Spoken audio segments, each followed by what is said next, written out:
আপনার নাম? বিষ্ণুপদ মাঝি। কি অবস্থায় রয়েছে, কি কি সমস্যা? এখন আমাদের সমস্যা হচ্ছে আমরা আমন ধান থেকে এইভাবে ভুগছি, আমরা আমন ধান পাচ্ছি না। জল যখনই কাটাতে আসি তখন একটা বাধা প্রাপ্ত হয়ে যায়। মানে আমাদের এখানে বলা হচ্ছে যে জল নিকাশিটা ক্লিয়ার নেই, জল নিচ্ছে না। একবার বললো আবার বলছে যে আমাদের এলাকায় জল নেব না।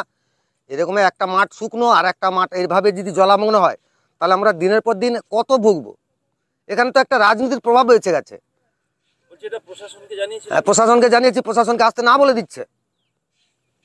প্রশাসন আসবে বলছে, তারপর আসছে না। প্রধান এসে হেনস্থা হচ্ছে।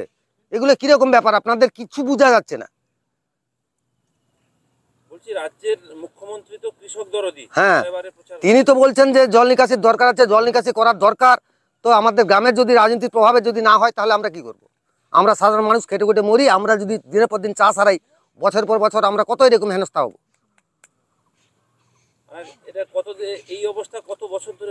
ধরুন আমাদের ভুগছি আমরা, ধরুন আজকে 35-40 বছর হয়ে গেল। কি ভালো, ঠিক বলছি তো? এই জলটা কখন শুকিয়ে যাচ্ছে? যখন জল তো শুকবে না, এই জল শুকবে কখন? এই জলটা শুকবে কখন? আমরা তো রোপণই করতে পারছি না। এবছর তো একদম ধানই কাটা হলো না, তাহলে আমরা বাঁচবো কি করে? এই তো আমাদের কৃষি জমির উপরে নির্ভর। প্রশাসন কি বলছে? প্রশাসন তো বলছে হ্যাঁ যাচ্ছি, প্রধানের সঙ্গে কি কথা হচ্ছে, কি চুক্তি হচ্ছে, প্রধান চলে আসছে, প্রশাসন আসছে না। এই যদি প্রশাসনিক ব্যাপার হয় তাহলে আমরা সাধারণ মানুষ কি করবো? গ্রামে গ্রামে মারপিট করে মরবো নাকি? তাহলে কি রাজনীতির শিকার হলেন নাকি আপনারা? হ্যাঁ, তাই তো।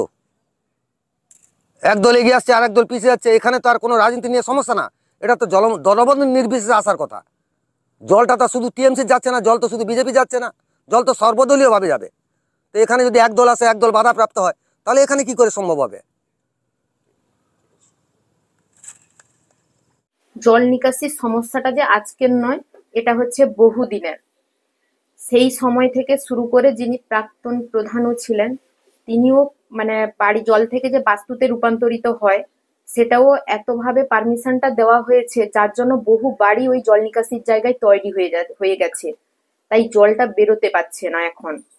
এবং তার বাদেও আমরা যখন গ্রামবাসীরা আবেদন রেখেছিলেন, তখন আমরা যথেষ্ট পরিমাণে ওই জায়গায় গিয়ে যাতে সমস্যার সমাধান করা হয় তার জন্যই গিয়েছিলাম। কিন্তু সেক্ষেত্রে ঊর্ধ্বপুরের যে গ্রামবাসী, তিনারা কিন্তু এই বিষয়টা সুস্থভাবে সুরাহা করতে দেননি। সেক্ষেত্রে একটা জায়গায় দেখা যাচ্ছে যে বালির বস্তা দিয়ে জল নিকাশিকে আটক করা হয়েছে, কি বলবেন সেটা? হ্যাঁ, বালির বস্তা দিয়ে জল নিকাশি আটক করা হয়েছে যাতে জলটা না বেরোয়। কেন এই সমস্যাটা কেন হচ্ছে? উনাদের মনে হয়েছে কি আমি জানি না, তবে আমার মনে হয় যে ঊর্ধ্বপুরের যেমন মানুষ চাষবাস করে খেয়ে পরে বেঁচে থাকবে, তেমনি শ্যামপুরের মানুষেরও তো এটা প্রয়োজন আছে।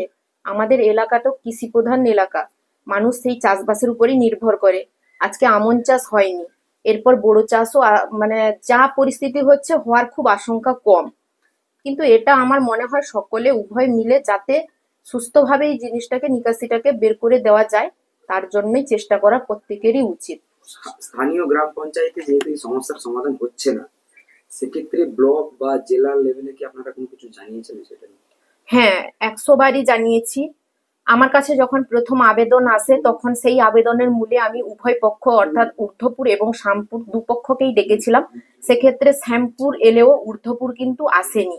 তাই আমি বিডিও সাহেবকে জানিয়েছিলাম। বিডিও সাহেব বললেন যে এলাকার মানুষকেও একটু এ বিষয়ে সচেতন হতে হবে। তারপরে উনি এই বিষয়টাকে নিয়ে বিডিও অফিসে বসেন। কিন্তু বারবার জল নিকাশি কাটানোর সুব্যবস্থা করার সত্ত্বেও প্রশাসনিক দিক থেকে আমাদেরকে হেল্প করা হবে বলেও কোনো হেল্প করা হয়নি। আমি বারে বারে অপমানিত হয়ে ওই জায়গা থেকে ফিরে এসেছি। স্থানীয় পুলিশ প্রশাসন কোনো হেল্প করছে না, কোনো হেল্প করছে না। আমাদেরকে বলা হয়েছিল যে আপনি ওই জায়গায় যান, যদি কোনো অসুবিধা হয় আমরা সাহায্য করব, কিন্তু তারপরে ওনারা কোনো সাহায্য করতে আসেনি।